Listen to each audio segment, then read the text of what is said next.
Good afternoon, everyone. Welcome to Kiko. Am I audible to everyone? Good evening.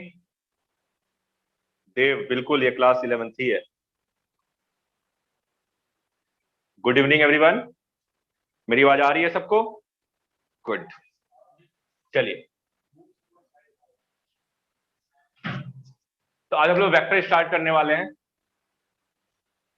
Vector हमारा वो topic है जो बहुत ही ज्यादा इंपॉर्टेंट है फिजिक्स के लिए. क्यों इंपॉर्टेंट है? आजीवन आजीवन इन द सेंस, जब तक आप कंपटीशन की तैयारी करेंगे, आईआईटी जेईई एंड नीट की, आपका वेक्टर पीछा नहीं छोड़ने वाला. हर जगह हर चैप्टर में इसका यूज करेंगे आप. तो ये इसलिए इतना ज्यादा इंपॉर्टेंट हो जाता है कि अगर ये चैप्टर समझ में आ गया तो आने आने वाले चैप्टर जितने भी हैं वो आपको इजीली समझ में आएंगे. ठीक, तुम्हारा बेसिक पूरा का पूरा फोकस होगा इसके ऊपर, ताकि इसको समझे, हर एक पॉइंट्स को, क्या होता है वेक्टर, किस तरह से वेक्टर ड्रॉ किया जाता है, किस तरह से हम इसको यूज करते हैं स्पेस में, किस तरह से वेक्टर्स को शिफ्ट करते हैं, सारी चीजें देखेंगे.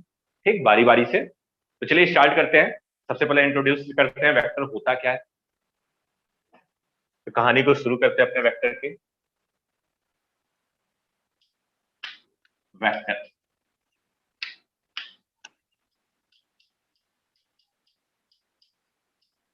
सबसे पहले वेक्टर का हम एक इंट्रोडक्शन लेते हैं एग्जांपल के जरिए.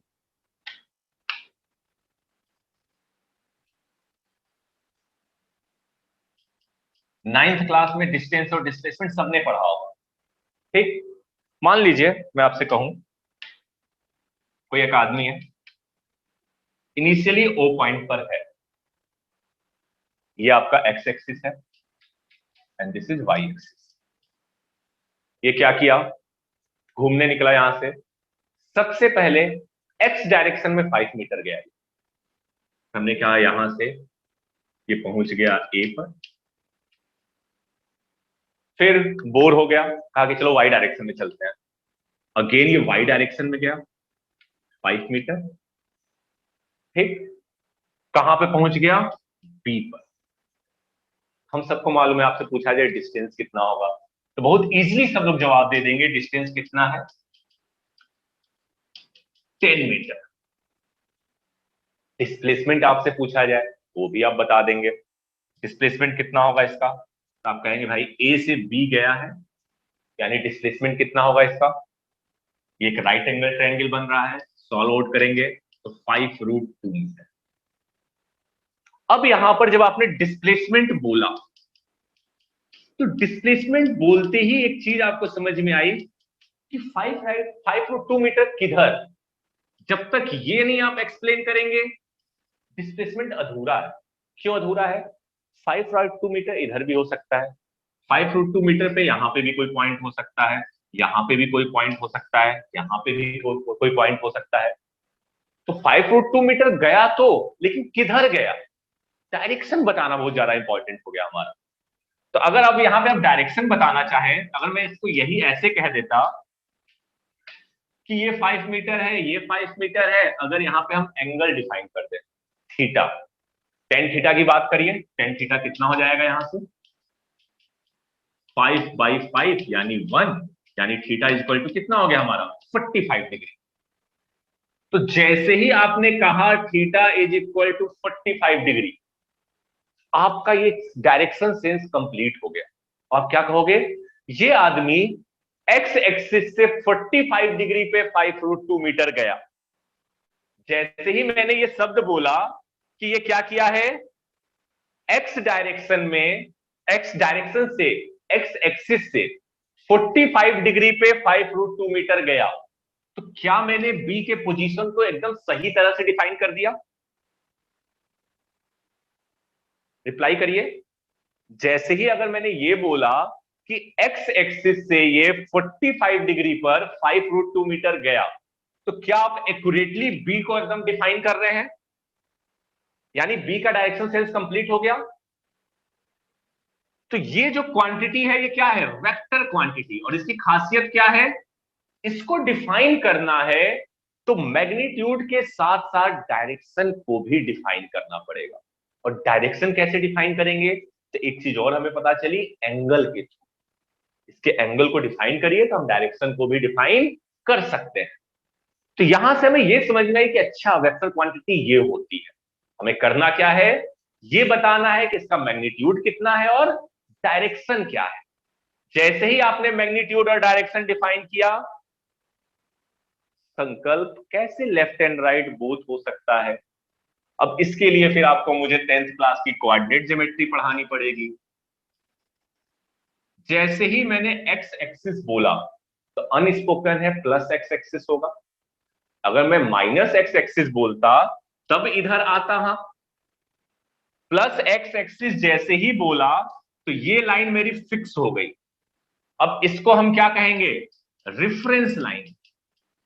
जो भी एंगल मेजर किया जाएगा इसी लाइन से किया जाएगा। अब इस लाइन से अगर इस डायरेक्शन में जाएंगे तो पॉजिटिव होगा एंगल, इस डायरेक्शन से अगर हम इधर जाएंगे तो एंगल निगेटिव होगा। पहली चीज आपने बोला लेफ्ट एंड राइट, अगर वो आदमी यहां पर जाएगा 5√2 मीटर तो यहां से ये वाला एंगल 135 डिग्री हो जाएगा बेटा, 45 नहीं रहेगा। क्लियर है?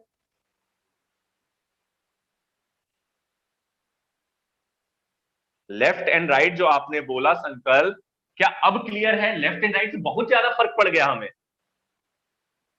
ठीक है।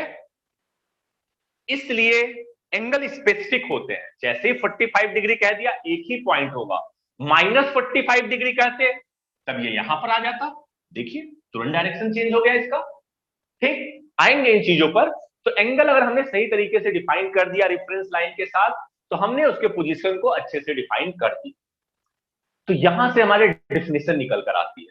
डिफिनेशन क्या, अब हमें वेक्टर क्वांटिटी को डिफाइन करना हो तो वेक्टर क्वांटिटी है तो भाई स्केलर का जिक्र करना जरूरी है ही, तो इसके बिना तो वेक्टर अधूरा है। स्केलर हम सबको मालूम है। स्केलर क्वांटिटी क्या होती है, वो क्वांटिटी जिसको डिफाइन करने के लिए सिर्फ और सिर्फ मैग्नीट्यूड की जरूरत पड़े। These quantities are defined by using magnitude only.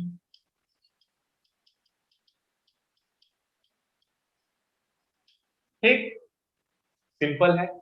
हमें पढ़ना क्या है, वेक्टर। तो वेक्टर की कहानी हम स्टार्ट करते हैं। तो सबसे पहली चीज हमने क्या जानी वेक्टर के बारे में, कि अगर वेक्टर को डिफाइन करना है तो हमें क्या करना पड़ेगा, it will be defined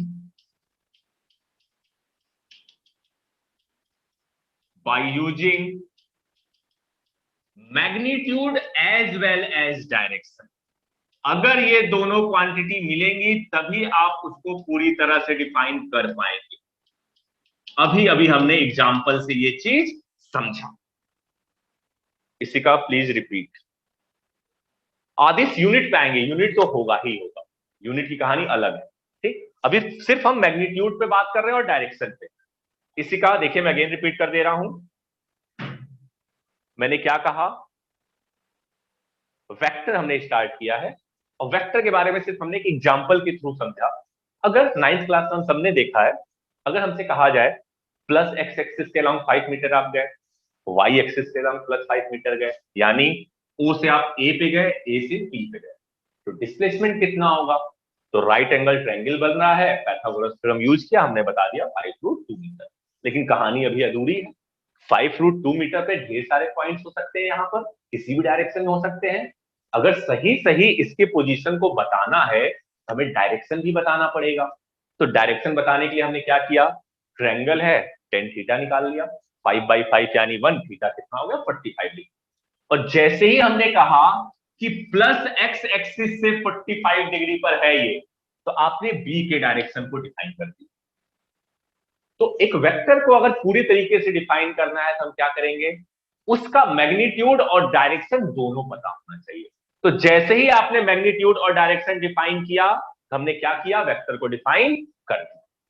clear है इसी का? इसी का क्लियर है इतना? इसी चीज को हमने क्या किया यहां पर, पॉइंट्स में लिख लिया। ठीक, अब हम वेक्टर को समझेंगे कि वेक्टर क्वांटिटीज होती क्या है। ठीक, इसको और कितने अच्छे से डिफाइन किया जा सकता है, या कहिए इसको प्रैक्टिकली इसके बारे में और क्या क्या कैरेक्टरिस्टिक्स को डिफाइन कर सकते हैं। तो वेक्टर की जब कैरेक्टरिस्टिक्स की बात करते हैं तो इसके बारे में एक चीज और खासियत होती है, एक चीज और हम कह सकते हैं इसके बारे में। क्या? तो इसके बारे में हम क्या कहते हैं, कोई भी क्वांटिटी जिसका क्या हो, डायरेक्शन फिक्स हो, पहले से ही आपको मालूम है कि इसका डायरेक्शन ये होगा ही होगा। All the quantities which have specified direction will not be vector.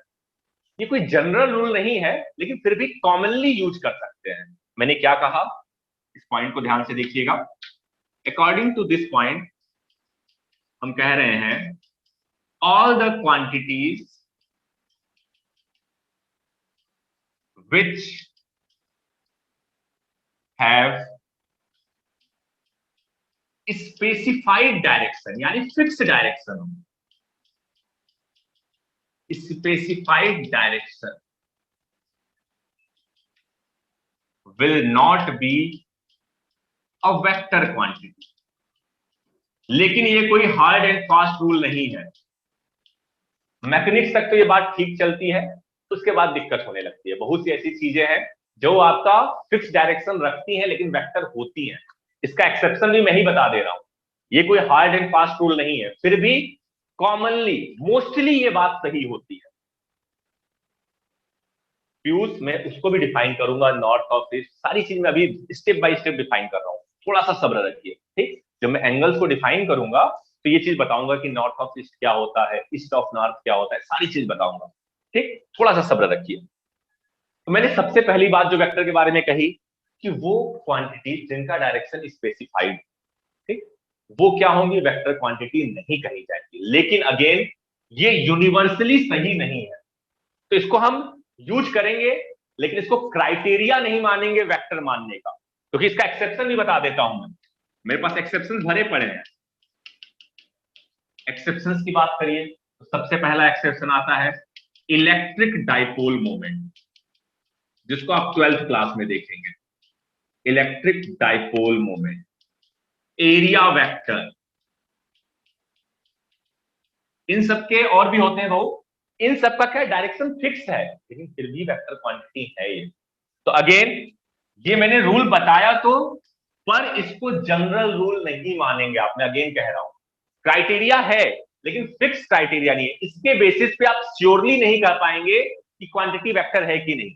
पर कॉमनली देखा गया है कि जिन क्वांटिटी का डायरेक्शन स्पेसिफाइड हो, से करंट हो गया, पॉजिटिव से निगेटिव ही जाएगा, आप उसको वेक्टर नहीं मानते। ठीक, तो ये कोई फिक्स क्वांटिटी नहीं है, ये कोई फिक्स रूल नहीं है। प्रेशर की बात करिए, हमेशा क्या रहता है, perpendicular to the surface, fix है। किसी भी सरफेस पे आप फोर्स लगाइए तो प्रेशर हमेशा उसके परपेंडिकुलर एक्ट करेगा, वेक्टर क्वांटिटी नहीं है। ठीक, तो अगेन इस बात को ध्यान रखिएगा, ये कंफर्म रूल नहीं है वेक्टर को आइडेंटिफाई करने का। हाँ, इसको यूज किया जा सकता है। ठीक है, ये बात सबको क्लियर है। ये पॉइंट लिखा है मैंने, लेकिन ये कंफर्म नहीं है, हमेशा सही होगा ये जरूरी नहीं है। क्लियर है ये बात सबको? डाउट नहीं रहना चाहिए कि सर आपने जो बोला था, तो इसके साथ मैंने ये भी बोला है कि ये कंफर्म रूल नहीं है, इसके एक्सेप्शन बहुत मिलेंगे आपको, लेकिन हाँ जनरली यूज कर सकते हैं। बहुत ज्यादा केसेस में, मैक्सिमम केसेस में ये बात ट्रुथ होती है। क्लियर है? सेकेंड पॉइंट, तो आप कहेंगे सर रूल क्या है, कैसे पता करेंगे कि ये क्वांटिटी वेक्टर है ही? तो इसको पता करने का एक सिंपल सा रूल है। अगर क्वांटिटी वेक्टर है तो वो सिर्फ और सिर्फ स्पेशल लॉ ऑफ एडिशन जो वेक्टर के लिए डिफाइन किया जाता है उसी को फॉलो करेगी, यानी they will follow vector law of addition. अगर कोई quantity vector law of addition को फॉलो कर रही है, या दूसरे शब्दों में कहिए अलजेब्रिक लॉ ऑफ एडिशन को फॉलो नहीं कर रही है, तो वो क्वांटिटी आपकी वेक्टर नहीं मानी जाएगी। यानी कहने का सेंस क्या है, अभी मैं आपको इस लाइन को प्रूव करके दिखाता हूं। इसके अकॉर्डिंग अगर हम फोर्स की बात करें, मैं कहूं एक ऑब्जेक्ट है, मैंने उस पर फोर्स लगाए 5 न्यूटन के, दो फोर्सेस लगाए 5 न्यूटन के, तो क्या इसका आप नेट फोर्स बता सकते हैं कि नेट फोर्स कितना लगाया मैंने? इस लॉ को मैं देखिए अभी आपको प्रूफ कर रहा हूं।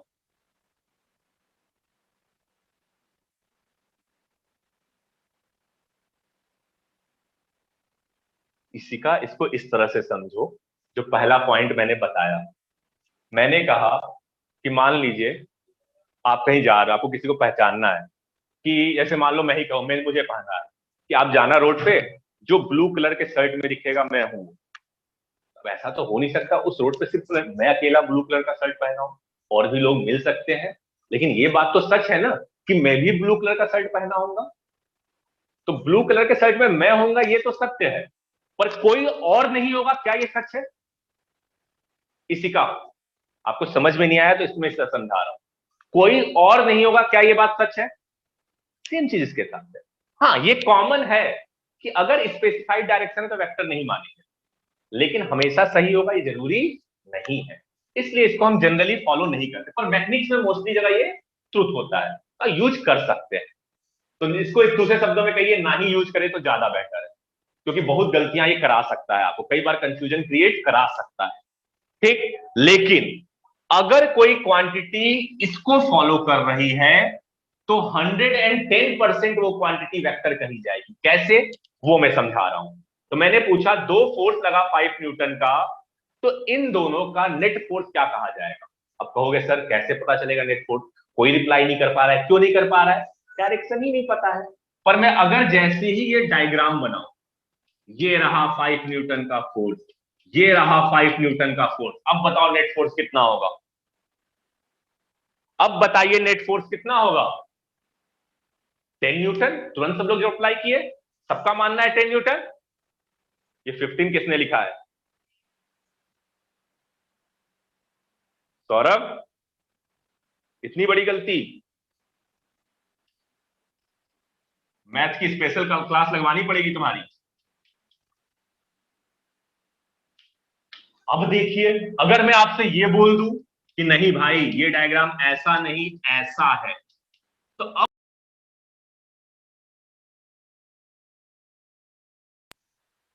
जैसे ही मैंने इस डायग्राम को ऐसे कह दिया, अब नेट फोर्स कितना हो जाएगा? 0। तो क्या आप कंफर्म बता सकते हैं कि इन दोनों का सम क्या होगा? अगेन आप कहोगे डायरेक्शन पे डिपेंड कर रहा है, तो ये अलजेब्रिक लॉ को फॉलो कर रहा है। अगर अलजेब्रिक लॉ को फॉलो कहता, यानी आपने 5 kg मान लीजिए आलू लिया, शॉपिंग करने गए, और 5 kg आपने कोई भी सामान ले लीजिए, टमाटर ले लिया, टोटल वेट कितना होगा? हमेशा 10 kg होगा। अब ऐसा तो है नहीं कि एक दुकान से 5 kg लिए, दूसरी दुकान से 5 kg लिए, तो ये 10 kg नहीं रहेगा। आप किसी भी दुकान से लीजिए, 5 kg और 5 kg लिया है तो हमेशा 10 kg ही होगा। क्लियर है? लेकिन फोर्स के साथ ऐसा नहीं। तो ये अलजेब्रिक लॉ को फॉलो कर रहा है, ये अलजेब्रिक लॉ को फॉलो नहीं कर रहा। तो इसके लिए एक स्पेशल तरह से लॉ डिफाइन किया। किस तरह से आप डिसाइड किए कि ये 0 होगा, ये 10 होगा? तो इसको वेक्टर लॉ ऑफ एडिशन कहते हैं, जो हम पढ़ेंगे। अभी इसको ज्यादा डिटेल में नहीं जाएंगे। तो अगर कोई quantity vector law of addition को फॉलो कर रही है, तो इसका मतलब 110% हम कह सकते हैं कि ये क्या है? Vector quantity. क्लियर ये बात? तो ये एकमात्र तरीका है पहचानने का कि कोई क्वांटिटी वेक्टर है कि नहीं। अगर ये इसको फॉलो करेगी तो वेक्टर है, अगर ये इसको फॉलो करेगी तो स्केलर है। सिंपल शब्दों में सारी चीजों को इधर। ठीक, अब एक चीज और यहां पे ध्यान रखिए, नोट करके मैं इस पॉइंट को स्पेसिफिकली लिख रहा हूं क्योंकि इंपॉर्टेंट है। आप लोग रिप्लाई करेंगे। अगर मैंने बोला कि ये क्वांटिटी वेक्टर है, तो क्या उसके पास डायरेक्शन होगा? अगर मैंने बोला कि सपोज ये कोई क्वांटिटी है और ये वेक्टर क्वांटिटी है, तो क्या उसके पास डायरेक्शन होगा? सब लोग मान रहे हैं डायरेक्शन होगा। लेकिन क्या मैं बोलूं कि अगर ये क्वांटिटी है जिसके पास डायरेक्शन है, तो क्या ये हमेशा वेक्टर क्वांटिटी होगी? अगर मैं बोलूं कि ये क्वांटिटी है और इसके पास डायरेक्शन भी है, तो क्या ये वेक्टर क्वांटिटी होगी? नहीं। तो ये ध्यान रखना कि अगर वेक्टर क्वांटिटी है, vector quantity will always have direction, will always have direction, but all quantity, but all quantity having direction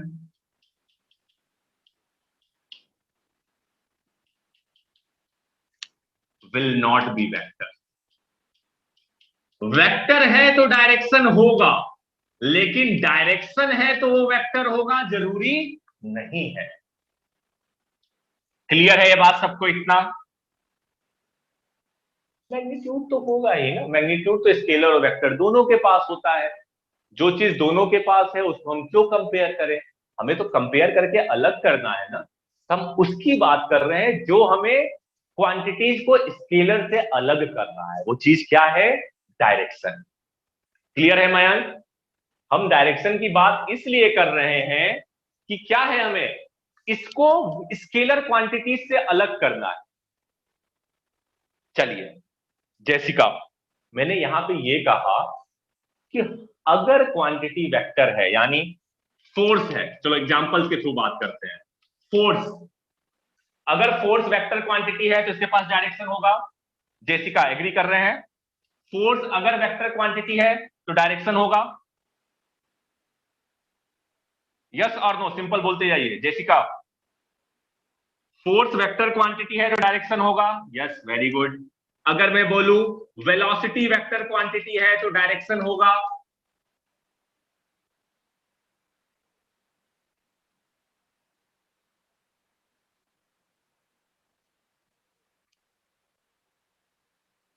क्या लिखा है आपने? एक सेकेंड।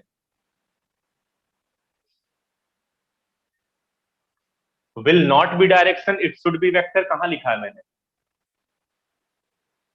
मैंने ऐसा कहीं नहीं लिखा। देखिए क्या लिखा हुआ है, vector quantity will always have direction but all quantity having direction will not be vector. ये गलत लिखा है। चलिए, बोला सही था, लिख गलत दिया, कोई बात नहीं, प्रिंटिंग मिस्टेक हो गई। चलिए, वेलोसिटी वेक्टर क्वांटिटी है तो डायरेक्शन होगा, लेकिन करंट के पास डायरेक्शन है, क्या ये वेक्टर क्वांटिटी होगी?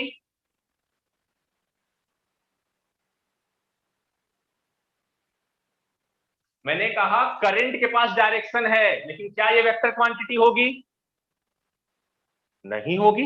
मिल गया आपको जवाब। यही चीज तो मैंने लिखा है कि अगर वेक्टर है तो डायरेक्शन होगा, जरूरी है ये, लेकिन डायरेक्शन होगा तो वेक्टर है, ये जरूरी नहीं है। क्लियर है अब? वेक्टर है तो डायरेक्शन है, लेकिन डायरेक्शन है तो जरूरी नहीं कि ये वेक्टर है। ओके, चलिए, तो ये वेक्टर का इंट्रोडक्शन हो गया भाई। हम पहचान लिए कि वेक्टर को डायरेक्शन में कैसे कोरिलेट करना है। तो अब बात करेंगे हम रिप्रेजेंटेशन की, रिप्रेजेंटेशन ऑफ वेक्टर। अब यहां से कहानी थोड़ा ज्यादा इंपॉर्टेंट हो रही है, तो ध्यान से सुनिएगा। हर एक चीज यहां से अब जो बताई जाएगी इंपॉर्टेंट होगी और आगे काम आएगी। यही सब छोटी छोटी चीजें हैं, इन वेक्टर का कॉन्सेप्ट अब क्लियर करेगी आपका। एक भी चीज मिस मत करिएगा, ध्यान से सुनिएगा। रिप्रेजेंटेशन की बात करते हैं। वेक्टर को रिप्रेजेंट कैसे किया जाता है? एक लाइन ड्रॉ करते हैं, तो इस लाइन का मैग्नीट्यूड तो होगा ही होगा। अगर आपने लाइन ड्रॉ किया तो बता सकते हैं कितने इसका लेंथ है। लाइन है तो इसका लेंथ आप डिफाइन कर सकते हैं। तो जो इसका लेंथ होता है वही क्या कहा जाता है? मैग्नीट्यूड कहा जाता है हमारा। तो किसी भी वेक्टर को आपने जब ड्रॉ किया तो जो ये लेंथ होगा ये क्या देगा हमें? मैग्नीट्यूड देगा। और इसी पे हम क्या करें? ये एरो हेड लगा दें। तो ये जो एरो हेड है ये क्या बताता है हमें? डायरेक्शन। और मैग्नीट्यूड और डायरेक्शन दोनों मिल गए तो ये लाइन क्या बन गई हमारी?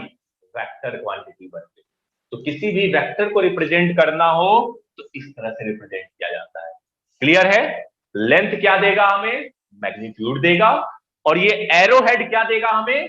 डायरेक्शन देगा। बिल्कुल इसी का, इसलिए करंट नहीं है आपका वेक्टर क्वांटिटी। देख लीजिए, अगर मैं बोलूं यहां से 1 एम्पियर करंट आ रही है, यहां से 2 एम्पियर करंट आ रही है, तो इस ब्रांच में कितनी करंट जाएगी? इसी का, इधर से 1 आई, इधर से 2 आई, तो इस ब्रांच में कितनी जाएगी?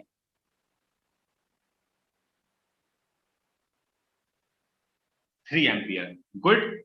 पर मैं अगर कहूं कि नहीं, ये ब्रांच इस तरह ना बना के मैं ऐसे बना दूं इस ब्रांच को, अगर मैं इस ब्रांच को ऐसे ना बना के ऐसे बना दूं, तो क्या 3 एम्पियर की बजाय 4 एम्पियर जाने लगेगी?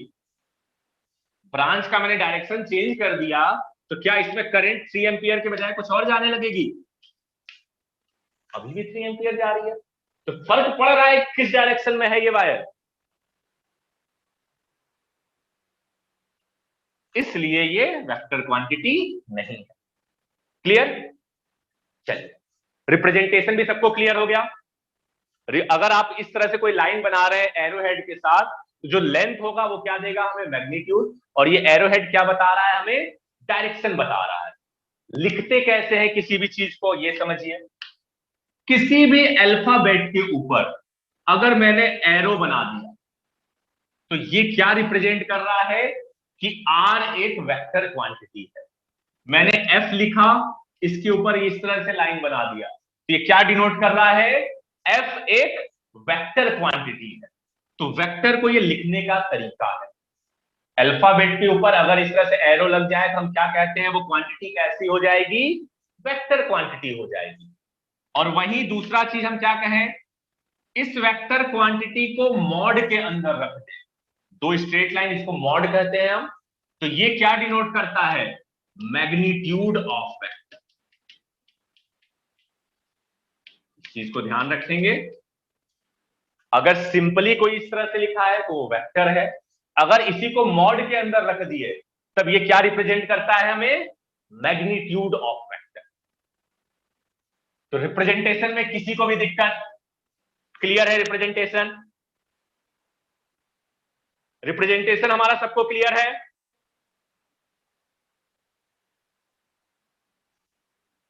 चलिए, अब टाइप्स ऑफ वेक्टर की बात करेंगे।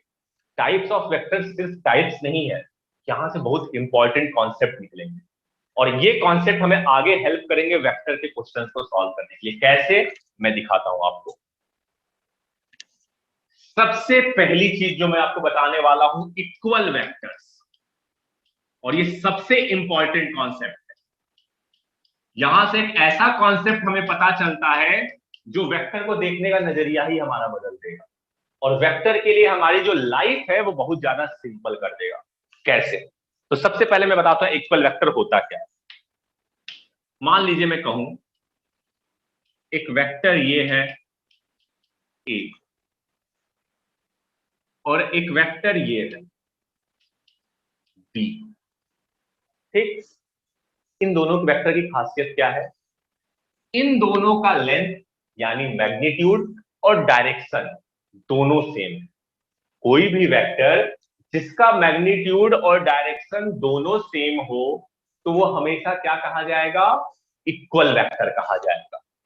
मैंने क्या कहा? Vectors having equal magnitude and direction and same direction and same direction, इसको हम क्या कहते हैं? Equal vector. यानी यहां से आप क्या ऐसा लिख सकते हैं कि वेक्टर ए क्या है? वेक्टर बी के बराबर है। चीज को देखिएगा ध्यान से, समझिएगा मैं क्या कह रहा हूं यहां पर। ये वेक्टर ए है, ये वेक्टर बी है, दोनों का मैग्नीट्यूड और डायरेक्शन सेम है, तो इन दोनों को हमने इक्वल कह दिया। अब इस तरह से समझिए, ये दोनों ट्विंस हैं। ट्विंस मतलब आइडेंटिकल।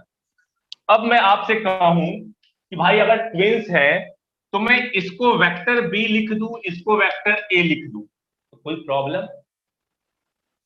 दोनों का मैग्नीट्यूड सेम है, डायरेक्शन सेम है, ए और बी बराबर कह दिया हमने, तो अगर मैं अब इसको वेक्टर बी लिख रहा हूं और इसको वेक्टर ए लिख रहा हूं तो कोई प्रॉब्लम? क्या लिख सकते हैं? सब लोग एग्री कर रहे हैं, लिख सकते हैं? तो इसको हम फायदा कैसे उठाएंगे?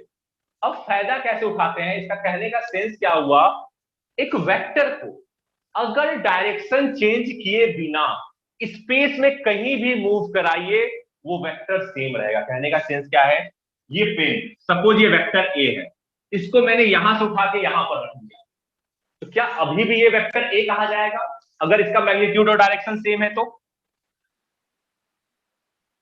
अगर इस ए वेक्टर को यहां से उठा के मैंने इस जगह पे रख दिया और इसका मैग्नीट्यूड और डायरेक्शन सेम है तो अभी भी ये वेक्टर ए ही रहेगा। यानी एक वेक्टर को आप स्पेस में कहीं पे भी मूव कर सकते हैं। आप चाहे, आपका मन नहीं है इस वेक्टर को ए को यहां पर बनाना, तो मैंने क्या किया, इसका डायरेक्शन चेंज किए बिना इसको उठा के यहां पर रख दिया ऐसे। तो अगर इसका डायरेक्शन और मैग्नीट्यूड सेम है तो अभी भी ये वेक्टर ए ही है। क्या फर्क पड़ेगा? नहीं पड़ेगा। अब ग्राफ पे आ जाते हैं। मैंने कहा ये रहा वेक्टर ए हमारा। कोई कहेगा नहीं मुझे वेक्टर ए यहां नहीं बनाना है, मुझे वेक्टर ए की जरूरत यहां पर है। मैंने कहा ठीक है कोई बात नहीं, हम करेंगे क्या, इसको यहां से उठाइए, बिना डायरेक्शन और मैग्नीट्यूड चेंज किए बिना यहां पे रख दीजिए, अभी भी ये वेक्टर ए ही है। क्या मैं इस बोर्ड पर किसी भी जगह पे इसको बना सकता हूं बिना डायरेक्शन और मैग्नीट्यूड चेंज किए बिना? तो अब एक चीज हमें क्लियर हो गया कि एक वेक्टर को आप मूव कर सकते हैं कैसे, बिना मैग्नीट्यूड और डायरेक्शन चेंज किए बिना कहीं पर भी ले जाइए, कोई दिक्कत नहीं। आप इजीली एक वेक्टर को बिना डायरेक्शन और मैग्नीट्यूड चेंज किए मूव कर सकते हैं पूरे स्पेस में। तो ये इंपॉर्टेंट है, अब इसको ध्यान रखेंगे, इसको हम आगे यूज करने वाले हैं। तो हम क्या लिखा मैंने यहां पे, A vector can be moved anywhere in the space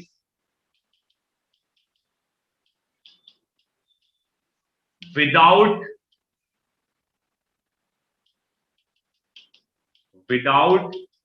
changing its magnitude and direction।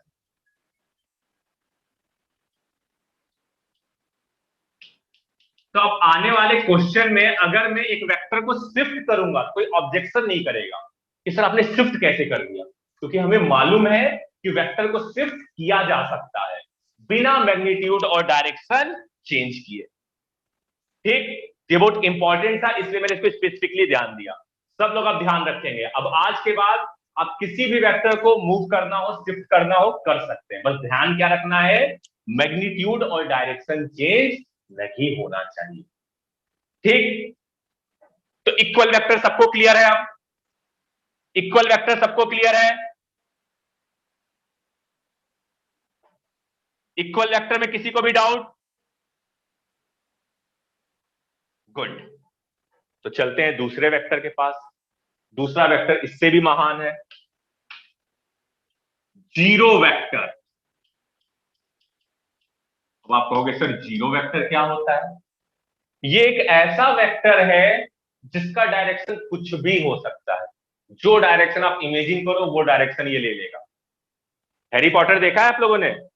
Manish, I have doubt, हाँ बिल्कुल बताइए मनीष, ये पॉइंट समझ में नहीं आया मनीष? मनीष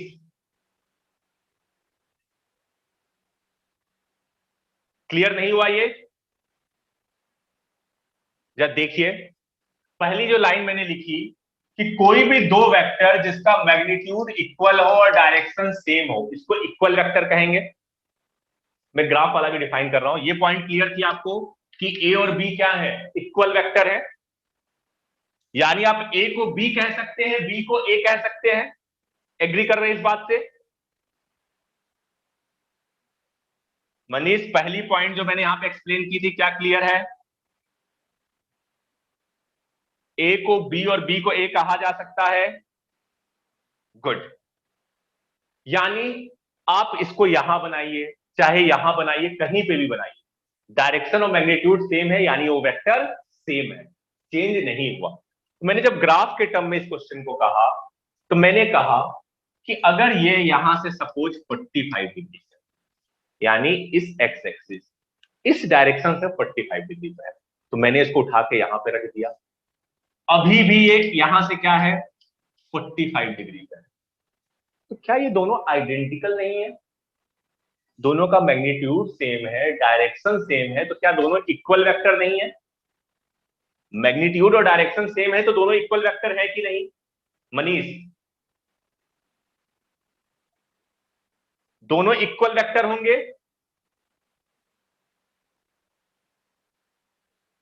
तो अगर इसको ए कह रहे हैं तो क्या मैं इसको ए नहीं कह सकता? अगर इसको मैंने ए कहा है तो इसको भी तो ए कह सकते हैं, और ए कह सकते हैं, यानी आप एक वेक्टर को कहीं भी स्पेस में ले जाइए, डायरेक्शन मैग्नीट्यूड सेम है तो इक्वल वेक्टर होंगे, यानी सेम वेक्टर होंगे। क्लियर है मनीष? अब मनीष क्लियर है अब? गुड। चलिए अब आते हैं जीरो वेक्टर के पास। इसके बारे में हमने क्या कहा, ये एक ऐसा वेक्टर है जिसका जो डायरेक्शन चाहे हो सकता है। आप जिस वेक्टर के अलाउंग चाहे इसको बना सकते हैं, वही डायरेक्शन इसका मान लेंगे। ये किसी भी वेक्टर के अलाउंग हो सकता है। कैसे? इसकी पहचान क्या है? सबसे पहले इसके इनिशियल और फाइनल पॉइंट सेम होते हैं। Initial and final point of this vector is same. और किसी का भी इनिशियल और फाइनल पॉइंट सेम हो जाए तो उसका मैग्नीट्यूड क्या हो जाएगा? बिल्कुल पीयूष, इसको नल वेक्टर के नाम से भी जाना जा सकता है। नल वेक्टर यानी ये कुछ नहीं करता है बेचारा, इसके पास मैग्नीट्यूड है ही नहीं। अगर इनिशियल और फाइनल पॉइंट सेम हो गया यानी इसका मैग्नीट्यूड कितना हो जाएगा? इनिशियल और फाइनल पॉइंट सेम हो जाए तो मैग्नीट्यूड कितना हो जाएगा इसका? जीरो हो जाएगा।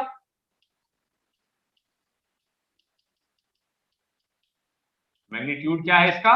जीरो। यानी कोई डायरेक्शन नहीं है। मैंने एक पॉइंट बनाया, ये इसको हमने क्या कह दिया? ए वेक्टर, यानी ए से चालू हुआ, ए पे खत्म हो गया, तो ये हमारा क्या बन गया? Null vector. अब इसका डायरेक्शन क्या है? अगर मैं बोलूं क्या ये ए वेक्टर के डायरेक्शन में है, तो आप कहेंगे बिल्कुल है। इसका कोई भी डायरेक्शन हो सकता है, एनी डायरेक्शन, कोई फिक्स डायरेक्शन नहीं है। 360 में से कोई भी आप डायरेक्शन ले सकते हैं, जो डायरेक्शन चाहेंगे वो डायरेक्शन इसका बन जाएगा।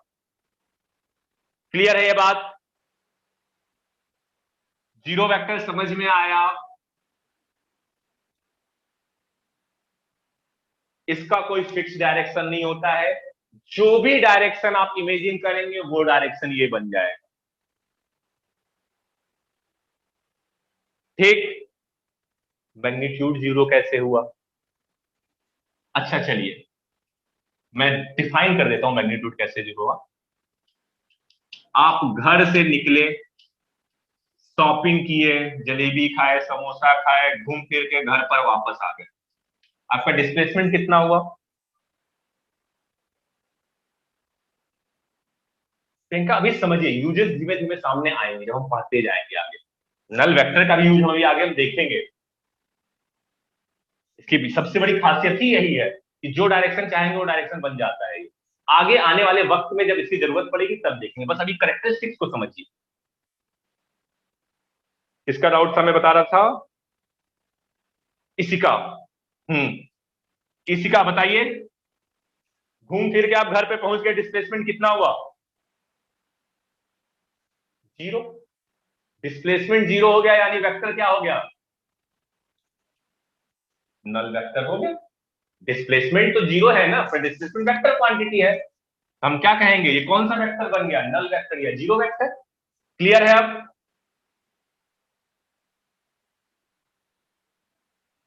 चलिए नेक्स्ट बात करते हैं अब को initial vectors.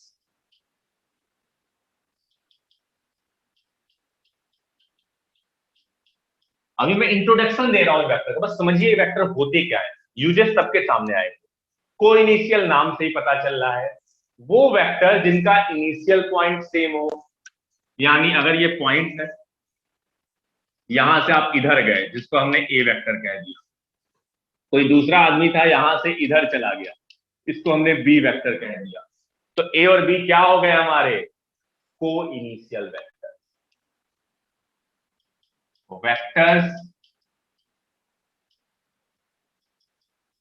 which have same initial point। Simple है।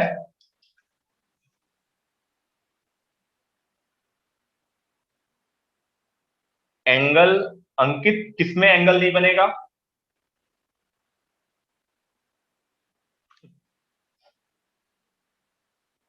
इसी का एक बात बताइए, अभी तो मैंने डिस्प्लेसमेंट जीरो करा दिया, डिस्प्लेसमेंट होने के लिए इनिशियल पोजीशन से शिफ्ट तो होना पड़ेगा, जब शिफ्ट ही नहीं हुआ तो जीरो ही तो कहेंगे आप, जबरदस्ती कहां से मैग्नीट्यूड ले आएंगे।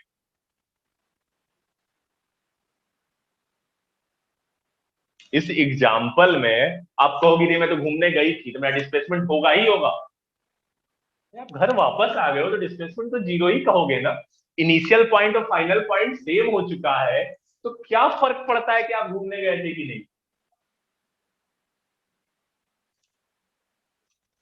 अगर इस तरह समझो, घर पे सब लोग घूमने चले गए, घर से आपने कार उठाया, बाइक उठाया, चोरी से ले गए, 2 घंटे के लिए मम्मी पापा गए हुए थे बाहर, खूब घूमे फिरे, और गाड़ी को लाके एज इट इज रख दिए जैसे रखी हुई थी, और पापा घर से आप मतलब बाहर से आए और गाड़ी को बस देखे दूर से, तो क्या वो बता पाएंगे कि गाड़ी बाहर गई थी। अगर उसका रीडिंग ना चेक करें तो देख के दूर से बता पाएंगे कि गाड़ी बाहर गई थी, वो तो यही कहेंगे ना डिस्प्लेसमेंट जीरो है। उनको क्या पता कि तुम 2 घंटे में उसको घुमा फिरा के ला रहे हो। हाँ, गाड़ी में बैठेंगे, पेट्रोल देखेंगे, उसका मीटर देखेंगे, तब भले बोले कि गाड़ी निकली थी बाहर, पर गाड़ी वहीं की वहीं खड़ी रहेगी तो उनके लिए डिस्प्लेसमेंट तो जीरो ही है। चलिए वापस आ जाते हैं को इनिशियल वेक्टर पर। तो को इनिशियल वेक्टर सिंपल सा है, कोई भी दो वेक्टर जिसका इनिशियल पॉइंट सेम हो उसको हम क्या कहेंगे, को इनिशियल वेक्टर। क्लियर है, इसमें ज्यादा कुछ जानने को है नहीं, सिंपल सी बात है। कोई भी दो दो या दो से ज्यादा वेक्टर जिनका इनिशियल पॉइंट क्या हो, सेम हो, उसको हम क्या कहेंगे, को इनिशियल वेक्टर। एग्री कर रहे हैं सब लोग।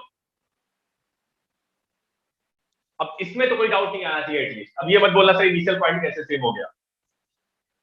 नेक्स्ट चलते हैं। अब नेक्स्ट भी इंपॉर्टेंट है थोड़ा, अब यहां से कॉन्सेप्ट को सीखने को मिलेगा, तो चीजों को ध्यान से देखिएगा। ये दोनों क्वांटिटीज क्वेश्चन बहुत बनते हैं दोनों के ऊपर। निगेटिव वेक्टर, जैसे इक्वल वेक्टर इंपॉर्टेंट था वैसे निगेटिव वेक्टर भी इंपॉर्टेंट, इसको हम यूज करेंगे आगे। निगेटिव वेक्टर क्या है, निगेटिव वेक्टर उन वेक्टर्स को कहते हैं जिनका मैग्नीट्यूड तो सेम हो, ये यानी लेकिन डायरेक्शन क्या हो, अपोजिट। मैग्नीट्यूड सेम है लेकिन डायरेक्शन क्या है, अपोजिट। इसको एंटी पैरेलल भी कहते हैं एक तरह से, पर एंटी पैरेलल टर्म मैंने क्यों नहीं यूज किया इस चीज से समझिएगा। मैग्नीट्यूड सेम है, डायरेक्शन अपोजिट, तो ये निगेटिव वेक्टर कहा जाएगा। पर अगर इसका डायरेक्शन अपोजिट है लेकिन मैग्नीट्यूड सेम नहीं है, लेकिन तब भी ये एंटी पैरेलल है। मैंने एंटी पैरेलल वेक्टर क्यों नहीं कहा ये समझा दे रहा हूं। इस केस में दोनों का मैग्नीट्यूड सेम था, इस केस में दोनों का मैग्नीट्यूड सेम नहीं है, लेकिन क्या तब भी ये एंटी पैरेलल है, इसलिए इसको मैंने एंटी पैरेलल वेक्टर नाम नहीं दिया, क्योंकि इसकी खासियत है, स्पेशलिटी है कि डायरेक्शन अपोजिट होने के बावजूद क्या है, इसका मैग्नीट्यूड भी सेम। इसकी कंडीशन क्या है, मैग्नीट्यूड सेम हो और डायरेक्शन अपोजिट हो, यानी इसको इस तरह से लिखते हैं। अगर ये वेक्टर ए है, ये वेक्टर बी है, तो क्या लिखा जाएगा, vector A will be minus times of vector B. अब आप लोग फिजिक्स पढ़ने जा रहे हैं तो फिजिक्स में एक चीज अब ध्यान रखिएगा, फिजिक्स में माइनस का मतलब सिर्फ और सिर्फ डायरेक्शन होता है, या दूसरे शब्दों में कहिए अपोजिट होता है। आप फिजिक्स में कहीं पे भी माइनस साइन देखेंगे तो ये बताता है अपोजिट नेचर, यानी आप जो भी सोचे हैं उसका अपोजिट। तो ए वेक्टर मैंने इसको सोचा तो माइनस लगा दिया, तो बी क्या हो गया इसके अपोजिट। तो देखिए अपोजिट डायरेक्शन में चला गया ये। तो इसको हम क्या कहते हैं, negative vector. Having equal magnitude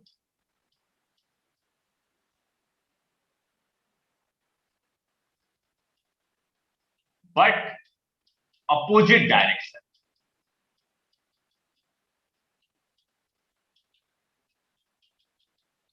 clear है सबको? संकल्प इक्वल वेक्टर पैरेलल होंगे, ये जरूरी नहीं है कि आपका पैरेलल हो। पैरेलल हो गए तो फिर निगेटिव वेक्टर नहीं रहेंगे। बात समझ में आ रही है? मैं पैरेलल वेक्टर भी डिस्कस करूंगा, थोड़ा सा सब्र करो। ये आपका क्या है, इक्वल वेक्टर अलग था। इक्वल वेक्टर में डायरेक्शन सेम होता था, लेकिन मैंने उसको पैरेलल वेक्टर नहीं कहा। क्यों नहीं कहा अभी समझ जाएंगे थोड़ी देर में। इसको मैंने एंटी पैरेलल क्यों नहीं कहा ये भी मैंने बता दिया, क्योंकि एंटी पैरेलल में जरूरी नहीं है कि मैग्नीट्यूड सेम हो। यहाँ पे दोनों का मैग्नीट्यूड सेम है, डायरेक्शन अपोजिट है, इसलिए मैंने इसको क्या नाम दिया, निगेटिव वेक्टर का। पीयूष बेटा ये पैरेलल कहाँ है?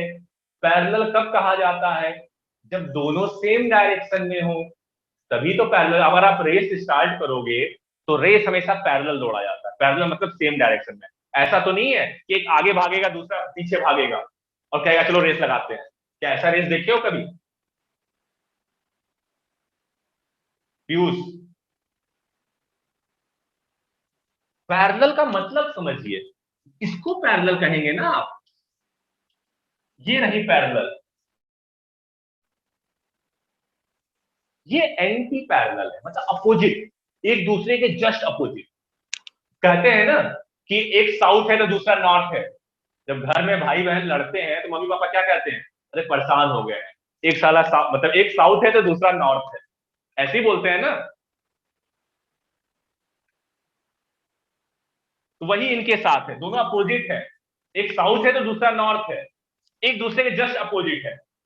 क्लियर?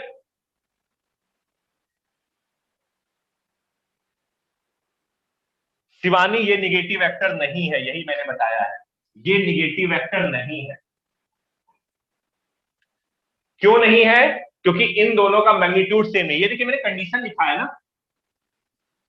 ए को मैंने माइनस बी वेक्टर के बराबर लिखा, इसका मतलब दोनों का मैग्नीट्यूड सेम है, बस डायरेक्शन अपोजिट है। आदिश, हाँ मैं आपके पे आंसर पे आ रहा हूं, एक चीज एक्सप्लेन करने दीजिए। आदिश आपका क्या क्वेश्चन था? रिपीट, मैं रिपीट कर देता हूं। चलिए मैंने क्या कहा, कोई भी दो वेक्टर जिसका मैग्नीट्यूड सेम लेकिन डायरेक्शन अपोजिट, उसको हम निगेटिव वेक्टर कहते हैं। यानी इसको इस तरह समझाते हैं, चलिए एक वेक्टर ए है जो नॉर्थ डायरेक्शन में 5 मीटर का, दूसरा वेक्टर बी है ये भी 5 मीटर का है पर ये साउथ डायरेक्शन में है, तो इन दोनों को क्या कहा जाएगा, निगेटिव वेक्टर कहा जाएगा। क्लियर है? अब can it be possible to have a two vectors in a single line separated by a distance with same magnitude? बिल्कुल हो सकता है, क्यों नहीं हो सकता है। लीजिए आपका भी शौक पूरा कर देता हूं मैं।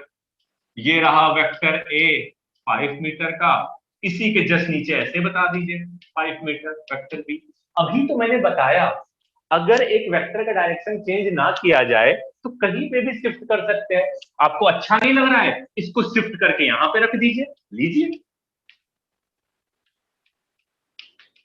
दोनों वेक्टर सेम ही तो है, क्या फर्क है दोनों में? अगर मैं इसको यहां पे बनाऊं या यहां पे बनाऊं, दोनों तो सेम ही वेक्टर है ना। क्या इन दोनों वेक्टर में कोई भी फर्क है?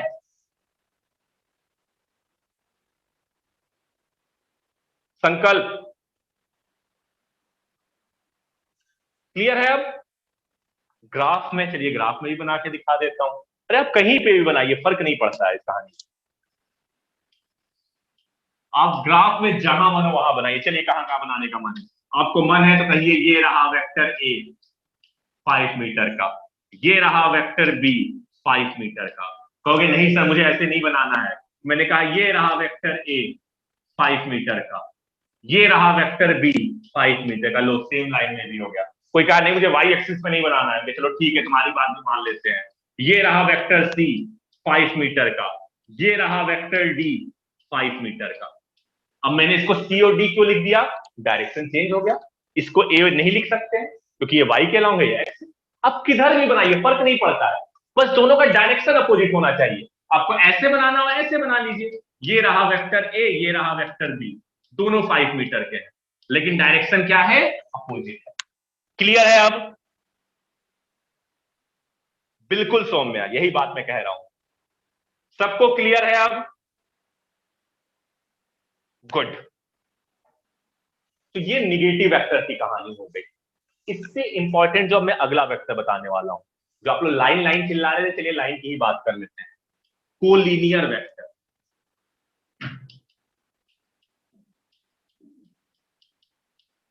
अब इसको पहले मैं मैथमेटिकल वैल्यू लिख देता हूं तो फिर अभी लोग कंफ्यूज चालू हो गए। कोलिनियर वेक्टर या इसको डिपेंडेंट वेक्टर भी कहते हैं। ये वेक्टर होते कैसे हैं, अगर किसी वेक्टर को मैं ऐसे लिखूं a is equal to lambda times vector b, ठीक, तो किसी भी कांस्टेंट का अगर मल्टीप्लाई किया जाए तो वेक्टर का मैग्नीट्यूड चेंज होगा, डायरेक्शन नहीं। अगर आपसे बोला जाए कि 5 न्यूटन का फोर्स है, इसको मैं 2 टाइम्स कर दूं, 5 न्यूटन का फोर्स एट 45 डिग्री, अगर मैं इसको 2 टाइम्स कर दूं तो क्या ये 10 न्यूटन का फोर्स एट 45 डिग्री बन जाएगा? इस बात से एग्री कर रहे हैं? अगर किसी कांस्टेंट का मल्टीप्लाई किया जाए तो मैग्नीट्यूड चेंज होता है, डायरेक्शन नहीं। इस बात से सहमत है? मैंने एग्जांपल करके दिखाया, फोर्स को मैं डबल कर दिया, डायरेक्शन 45 डिग्री रहेगा, 10 न्यूटन का हो गया, ठीक। अगर ऐसा है तो अगर मैं वेक्टर बी में लेमडा का मल्टीप्लाई करूं तो क्या बी का डायरेक्शन चेंज होगा? इस बात का जवाब दीजिए। अगर बी में एक लेमडा यानी कांस्टेंट को, इसके ऊपर कुछ साइन नहीं है यानी कांस्टेंट है, स्केलर क्वांटिटी है, तो लेमडा का मल्टीप्लाई किया मैंने बी में तो डायरेक्शन चेंज होगा? नहीं होगा। Very good. अब देखिए कोलिनियर वेक्टर की खासियत क्या है। ये इक्वल वेक्टर भी हो सकता है, निगेटिव वेक्टर भी हो सकता है, पैरेलल वेक्टर भी हो सकता है, एंटी पैरेलल भी। कैसे, आपको अब ये बताता हूं। अगर लेमडा की वैल्यू पॉजिटिव है, अगर लेमडा की वैल्यू पॉजिटिव है तो आप इसको कैसे लिखेंगे, suppose a is equal to 3 times b, यानी कुछ ऐसे बनेगा ये कि ये रहा वेक्टर a हमारा अगर 5 मीटर का, तो ये होगा वेक्टर b हमारा 15 मीटर का। दोनों का डायरेक्शन सेम होगा। आराम से रिप्लाई करिएगा समझ के। a is equal to 3b, lambda की वैल्यू कुछ भी हो सकती है, मैंने एग्जाम्पल के लिए 3 ले लिया। तो अगर a 5 मीटर का है टुवर्ड्स नॉर्थ तो b 15 मीटर का टुवर्ड्स होगा। सब लोग एग्री कर रहे हैं? Very good. यानी ये दोनों क्या बन गए आपके, पैरेलल वेक्टर। दोनों का डायरेक्शन क्या है, सेम है। दूसरा एग्जांपल, अगर लेमडा की वैल्यू मैं 1 रख दूं, लेमडा की वैल्यू 1 रख दिया तो A vector is equal to B vector हो गया। अगर लेमडा की वैल्यू 1 रख दूं तो A vector is equal to B vector हो जाएगा। लेमडा कांस्टेंट है, एक ऐसा कांस्टेंट है कि दुनिया में इसकी जो वैल्यू आप इमेजिन कर सकते हो ये वैल्यू वो बन सकता है। आपका चाहोगे 1 तो ये 1 बन जाएगा, चाहोगे 2 तो ये 2 बन जाएगा, चाहोगे 1000 तो ये 1000 बन जाएगा। इसकी वैल्यू कुछ भी हो सकती है, ठीक है। इसी का तो अगर लेमडा की पॉजिटिव वैल्यू मानता हूं 1 से बड़ा कोई भी वैल्यू, तो ये क्या बनेगा, पैरेलल वेक्टर। अगर इसकी वैल्यू 1 मान लूं तो क्या ये इक्वल वेक्टर बन जाएगा?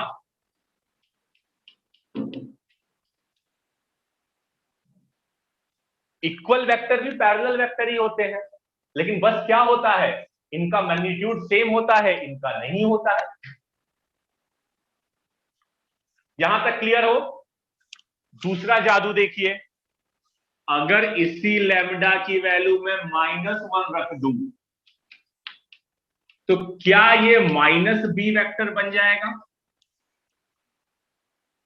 यानी निगेटिव वेक्टर?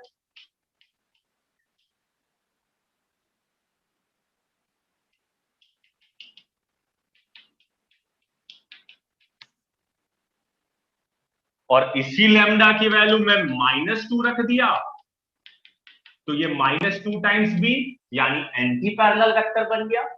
यानी कोलिनियर वेक्टर का मतलब क्या हुआ, ये दोनों वेक्टर हमेशा एक लाइन के अलोंग होंगे। ये दोनों क्या करेंगे, एक लाइन के अलोंग एक्ट करेंगे। अब हो सकता है ये वेक्टर ऐसे एक्ट कर रहे हो, कोलिनियर वेक्टर कहे जाएंगे। हो सकता है ये वेक्टर ऐसे एक्ट कर रहे हो,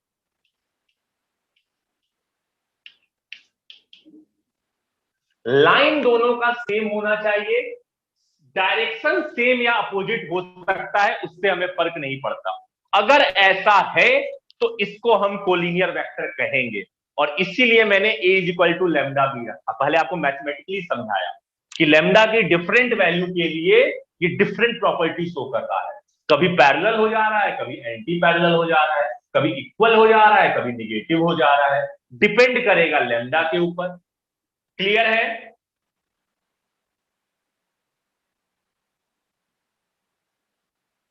सौम्या, कोलिनियर वेक्टर वो है जो पैरेलल भी है, इक्वल भी है, निगेटिव भी है, एंटी पैरेलल भी है, कुछ भी बन सकता है ये।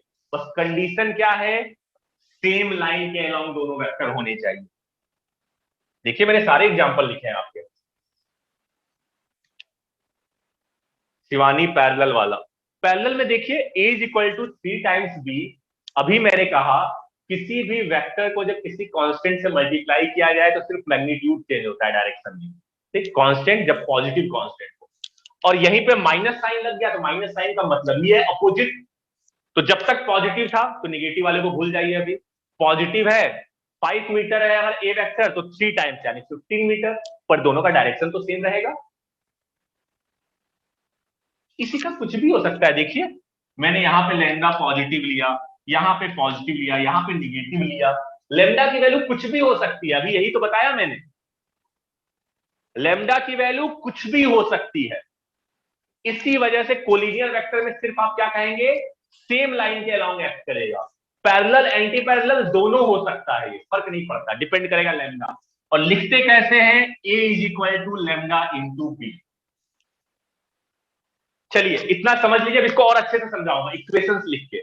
इसको मैं इक्वेशंस लिख के भी समझाऊंगा नेक्स्ट क्लास में। अब टाइम हो गया मैथ के क्लास का, चलिए मिलते हैं। स्क्रीनशॉट ले लीजिए जल्दी से। इसका डिफिनेशन में लिखवाता हूँ इसी का नेक्स्ट क्लास। मैथ का क्लास का टाइम हो गया आप लोग के, मेरे सर गुस्सा हो जाएंगे। अभी लिखवाऊंगा नेक्स्ट क्लास में, कोलिनियर वेक्टर अभी कंटिन्यू करेंगे। पहला स्क्रीनशॉट जल्दी स्क्रीनशॉट ले लीजिए, 1 मिनट का टाइम है बस। दूसरा हमारा ये हो गया निगेटिव वेक्टर।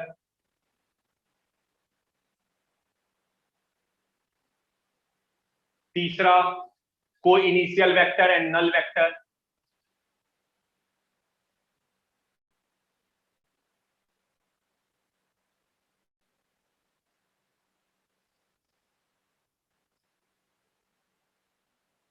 फोर्थ आपका इक्वल वेक्टर,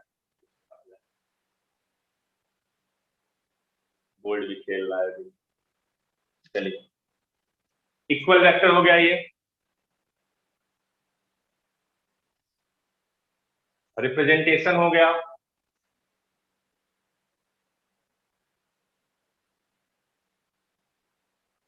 और ये वेक्टर की कहानी हो गई।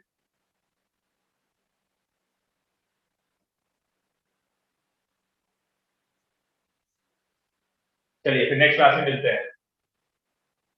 संकल्प आज पहला क्लास है, असाइनमेंट आज के लिए रहने देते हैं, नेक्स्ट क्लास में मिलेंगे। थोड़ा और क्वेश्चन करेंगे तो डिग्री देना चालू करूंगा, थोड़ा रिलैक्स करिए आप। मनीष नेक्स्ट क्लास में कंटिन्यू करेंगे, डोंट वरी।